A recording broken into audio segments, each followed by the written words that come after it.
Shalom, senang sekali berjumpa lagi di Ephrata Devotion. Bapak Ibu, jika ada satu hal yang benar-benar tidak dapat ditukar dengan apapun di antara anugerah atau berkat yang telah Anda terima dari Tuhan, apa itu menurut Anda?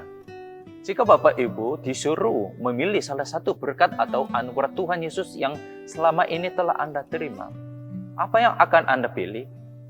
Menurut saya, anugerah pengampunan. Semua dosa saya telah diampuni, dihapus, ditebus oleh karena pengorbanan Yesus di atas kayu salib. Kita dapat disebut anak-anak Allah karena segala dosa kita sudah ditebus oleh darah Yesus. Dengan anugerah pengampunan, kita telah dipindahkan dari maut kepada hidup yang kekal. Amin. Maka pada pagi hari ini kita akan merenungkan anugerah pengampunan itu. Bagaimana seharusnya kita lakukan sebagai orang-orang yang telah menerima anugerah pengampunan itu? Coba sejenak kita pikirkan. Mari membuka Alkitab kita Matius pasal 18 ayat 32 sampai 33. Tetapi saya menghimbau Bapak Ibu masing-masing membacakan satu perikop full dari 23 sampai 35. 32 dikatakan, Raja itu menyuruh memanggil orang itu dan berkata kepadanya, "Hai, hamba yang jahat, seluruh hutangmu telah kuhapuskan karena engkau memohonnya kepadaku. Bukankah engkau pun harus mengasihani kawanmu seperti aku telah mengasihani engkau?" Bapak Ibu, perumpamaan ini diberikan oleh Yesus kepada murid-muridnya, khususnya kepada Petrus yang bertanya, "Tuhan, sampai berapa kali aku harus mengampuni saudaraku jika ia berbuat dosa terhadap aku? Sampai 7 kali?" Di ayat 21. Biasanya angka 7 ini dianggap angka yang sempurna, sesuatu yang lengkap. Namun Yesus menjawab, bukan sampai 7 kali, melainkan sampai 70 kali 7 kali. Maksudnya selalu, selamanya, dalam kondisi apapun, bagaimanapun alasannya, kamu harus mengampuni. Kemudian Yesus menceritakan perumpamaan ini supaya murid-muridnya lebih jelas memahaminya. Suatu hari, seorang raja mengadakan perhitungan dengan hamba-hambanya.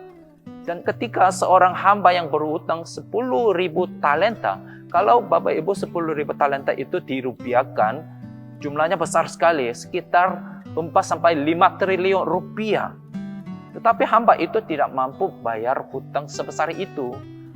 Maka raja itu memerintahkan dia dan seisi rumahnya untuk dijual supaya mereka bayar lunas hutang tersebut. Tetapi hamba itu memohon sekali kepada raja itu. Akhirnya dibebaskanlah dia dan semua hutang itu juga dihapuskan karena tergeraklah hati raja itu oleh belas kasihan. Akan tetapi Bapak Ibu, ketika hamba yang dibebaskan hutang sekian banyak itu keluar berjumpa dengan seorang temannya, hamba lain yang berhutang kepadanya hanya 100 dinar. Kalau 100 dinar itu dirupiahkan sekitar 10 juta rupiah. Coba bandingin Bapak Ibu.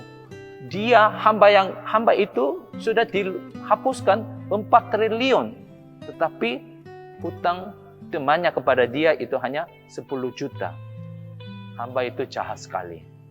Tidak mendengarkan permohonan temannya, marah sama temannya, bahkan memenjarakan dia, temannya itu. Peristiwa ini disampaikanlah kepada raja itu. Dan akhirnya hamba yang jahat itu pun dipenjarakan. Bapak Ibu, bukankah kita juga terkadang bahkan seringkali berbuat seperti hamba yang jahat itu?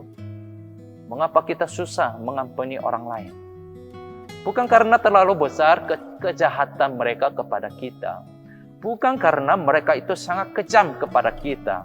Melainkan hubungan kita dengan Tuhan Yesus itu kurang kuat, kurang baik, kurang intim.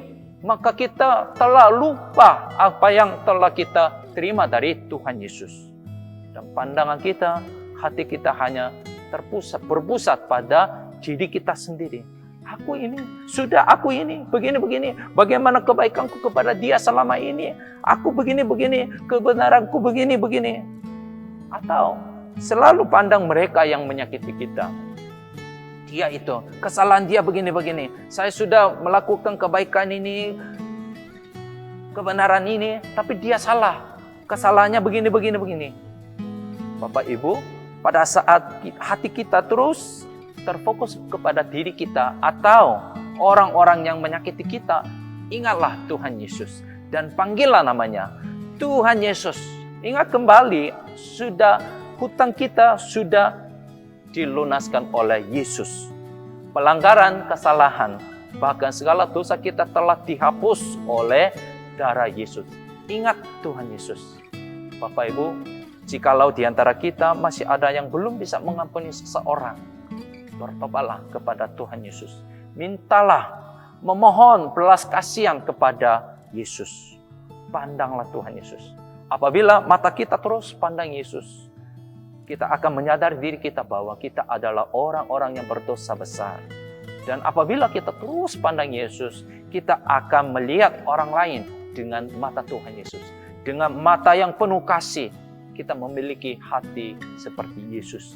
Sehingga kita dapat mengalirkan anugerah pengampunan dan kasih Tuhan Yesus itu kepada sesama kita, kepada keluarga kita, kepada teman-teman kita, kepada jemaat-jemaat kita, kepada tetangga-tetangga kita.